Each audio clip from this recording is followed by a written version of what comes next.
Men have to sacrifice at work longer. Women have to sacrifice, in some cases, their careers. We all experience the workplace differently, but who has it harder, men or women? This is In or Out, where every step reveals what you really believe. Our first prompt, some jobs are just meant for men. In or out in 3, 2, 1.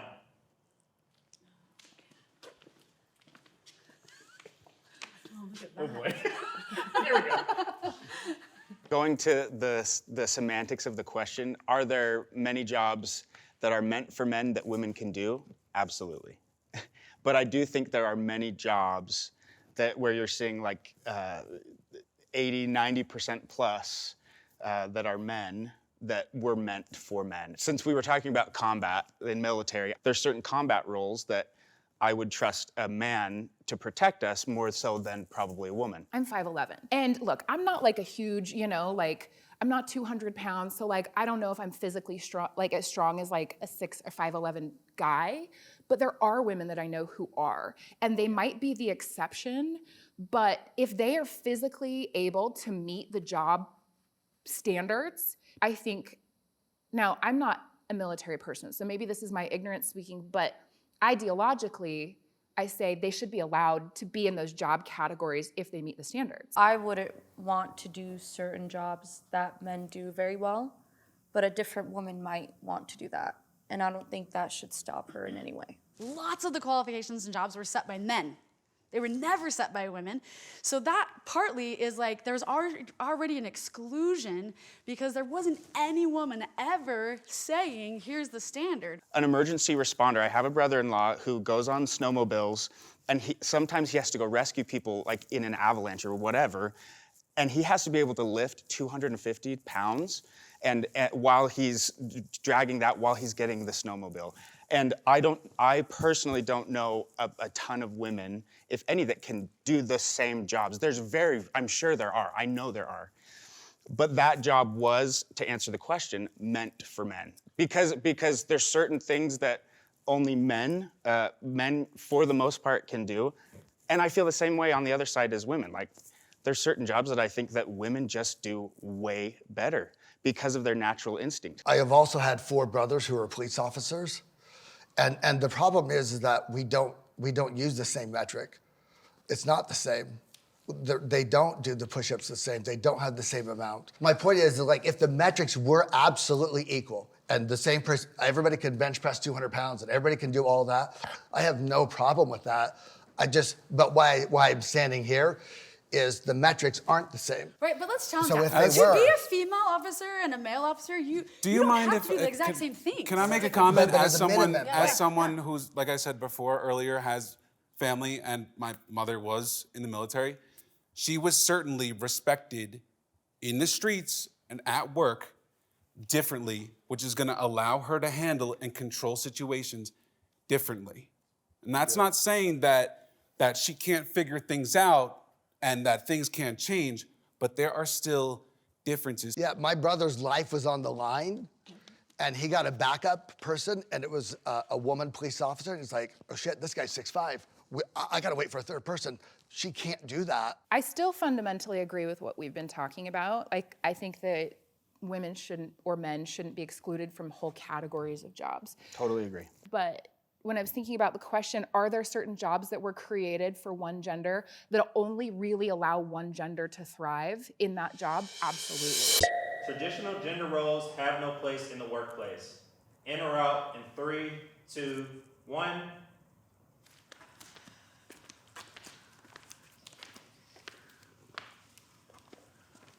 I've had things in my career when I was single and dating where men said to me, this job should go to a man supporting a family in meetings, where as the only woman in the room, they assumed I was taking notes, even though I wasn't the youngest person in the room or the least experienced person in the room. But they assumed you're a woman, so you're either not sitting at the table or you're taking notes, or can you go get this person a water? And that feels like a nod to 1950s gender roles. What I don't want to experience is to be sitting in a boardroom table and the woman that's sitting there, she's the only one, and she thinks, this guy looks thirsty or whatever, I should go to get that. And then she's like, well, I'm not gonna do that because that's what the woman should do. Somebody else should do that because I'm not gonna be the one doing this because then it's gonna lead to this, and that. Then they're foregoing that natural inclination. And I just don't want it to not be there because they say, I'm not gonna go get the coffee or I'm not gonna take the notes in the meeting. Wouldn't it be better if as a company, they were like, hey, we're all gonna try and recognize when someone's thirsty. And you're not always 100%, leaving it to the 100%. woman to do the mental load 100%. of like keeping track of everything at home and then all of the men in the boardroom. That's not her job. If gender roles are completely taken out, then it's not gonna just be a room of one side speaking to one side. Those roles were there, like they were there traditionally, it had a place, and it got us to where we are. And we just need to make sure that it's not out of balance. But what I'm gonna challenge is that there are specific, that because someone's a woman, that they inherently have certain skills and traits. Because I can tell you, I've hired men that were better note takers, that were more empathetic, that were better at connecting with people than, you know, myself or other women on the team. I wouldn't pick somebody that they're a better note taker because they're a woman. I'm saying there's a reason why 99% of kindergarten teachers are women. Men aren't good at it. I don't want to eradicate gender or femininity, but like if we're talking about like the 1950s traditional roles, yeah, gross. I don't want to be seen as the person who does the thing because I walk in and look a certain way. I like really push against this idea of like a certain role should be with a certain gender. In the military, for example, we've seen some issues there where there's a lowering of standards so that you know, women can be in certain roles. And I'm all about women being in the military, but to lower standards for that reason, I struggle with that because it has to do with national security. And that's the industry that I'm in. And so I'm hung up on those things. Every time somebody speaks, I'm like, I want to be right here. But because of those exceptions, I think that it is useful because masculinity and femininity tend to yield to certain traditional roles. I'm not saying that that's why they are the way that they are, but there's a reason that they exist. My gender has given me an advantage in my career, in or out in 3, 2, 1.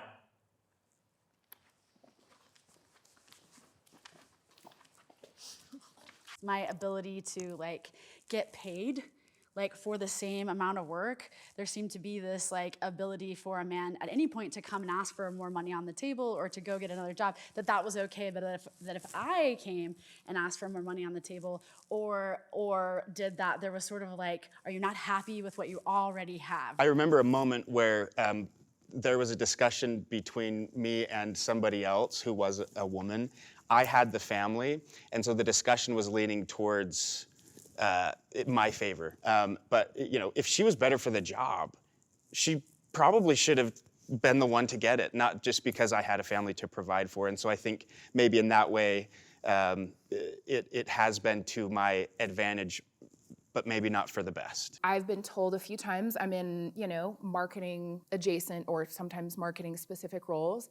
And I've had people say we wouldn't hire someone that wasn't cute and didn't have a good smile for this role. I have had to sort of like have the conversations. Hey, when I came in here and asked for this and so came, that I had to have that conversation, that I had to bring proof to the table. When I was overlooked and then I had to be like, we are doing the same thing. Had I looked like a white Christian man, it would have been easier. Men are expected to sacrifice more for work than women. In or out in 3, 2, 1.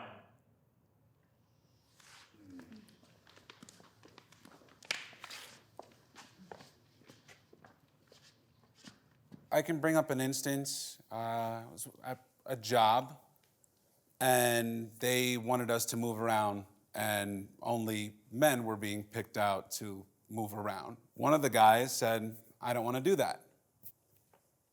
Raised their voice. What happened? He got let go. I don't believe that I should be treated differently, but if I'm the guy that has to transfer somewhere else because I'm carrying big, heavy stuff, then I don't really have a choice to say no because I have a kid at home who I have to feed, a family I have to provide for, and I voiced my concern, and it goes, where? hopefully places like this where there's an audience, right? But at work, there usually isn't an audience. I'm gonna move over. Wow. Oh, all three. I've been guilty of doing that as a business owner. Of doing what? Of expecting more out of a man than a woman. Like, I've been guilty of asking a man to do something because I wanted the woman to be home with her kid. And I don't know if I've ever done it in reverse. I've never said, you do this so he can be home. Like, that never just crossed my mind, just because of how I grew up, right? My parents are 95 years old. So I stood over there thinking, no, and then I thought, shit, I've done it. I'm the perpetrator of that. We want to say that like men and women are equal. We want to like do this thing, but like biologically, we're just not. And so because women are the only ones that can bear the child, which doesn't take anything away from being a father or the sacrifice that men have when they leave their children and go to work, right? But there is choices that women have to make that men don't have to make. And that is, should I have a kid or not have a kid based on my career? Do I have the kid and go back to work, or can I even make that choice? If we're gonna have kids and it's gonna cost us much money, I have to go back to work. So even if I'm a mom that wants to stay home and raise my kids, I don't have that choice. I just think biologically, there are options and choices for women that are off the table that are on the table for men. What I've seen in my life, whether it's personally or people that I know, is women end up putting their career on pause, leaving their career, or not trying to get advancement, or they are not doing as great of a job as their male counterparts who have partners at home. I've never been a single parent, so I can't speak to that, but that's probably the only thing that I could imagine being harder than a working mom is being a working single mom. Men have to sacrifice at work longer, I think is what I've seen. Women have to sacrifice, in some cases, their career. I've avoided being alone with a colleague of the opposite gender for fear of harassment or accusation. In or out in 3, 2, 1. Easy. I don't think that work situations are always comfortable. I've had my fair share of uncomfortable situations, but I don't think it's been to the point that I've felt the requirement to avoid one specific colleague or a client or anyone I'm forced to engage with in a professional sense. I recognize that a lot of people don't feel that way. If I'm in a room one-on-one with a woman and some type of accusation is made, or even if I have to make an accusation, as a black man, forget about it. That terrifies me. It's terrifying. Can I ask a question that I don't mean to be insensitive, Yeah. but you said a couple of times that as a black man, I would love to understand from your perspective what the difference is between someone like your size, age, that maybe is like a white or a different ethnicity. Like, does the ethnicity factor in at a different, like make it a bigger magnitude? What I will say as a black man who works in a predominantly white-ran industry, that I have to fear. Yeah, so it's not necessarily that you've had that experience, but you've had experiences of avoiding profiling. Yeah. Yes. You felt like the weight of having to be more careful? Profiling, for sure. Yeah. That's hard. I haven't had any experiences where I felt necessarily unsafe. I think it's a generational thing. I think probably all, if not most of our parents come from a generation that says like men should never be alone in a car with a woman or in a room with a woman alone. And so that has kind of crept into my mind. And I've definitely been in situations where with certain women where I thought, I hope she can take what I'm saying not so seriously. Like I hope I can joke around, and not with anything crude or anything, but just there's certain things that maybe I've said that I thought, oh, I hope she didn't take that the wrong way. I kind of wonder on a gender issue, like we've danced around this topic, but there's like these two sides. There's a side of like, are you avoiding being with somebody because you think that you're going to be seen as the perpetrator, or you avoid being in a situation with somebody because you think that you're going to be the victim? And that is two sides of an interesting coin in a situation. They're not the same. True. I stepped into that circle because I didn't have anything that came to mind.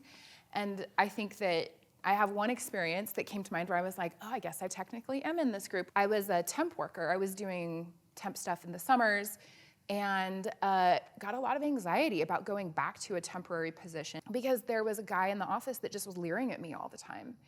And it made me uncomfortable. I ran into him like 3 months later out in public on another assignment.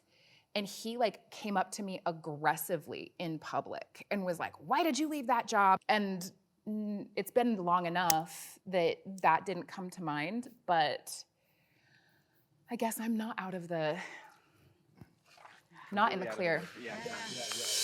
I have experienced some form of sexual harassment in the workplace. In or out in 3, 2, 1.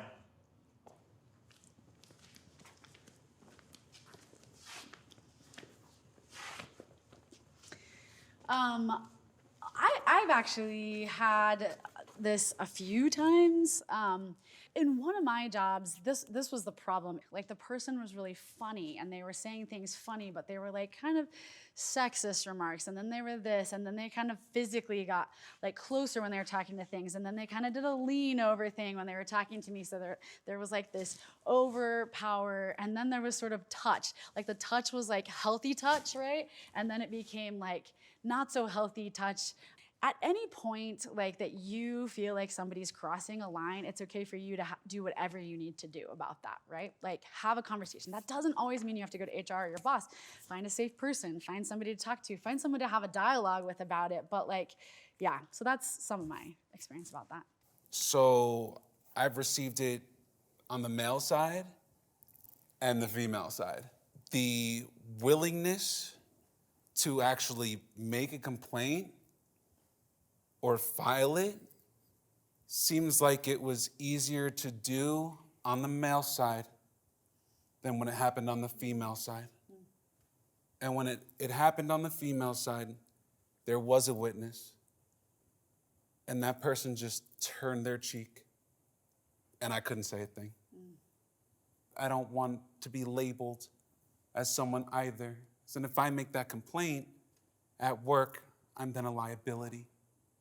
HR's job isn't really to protect me, it's to protect the company.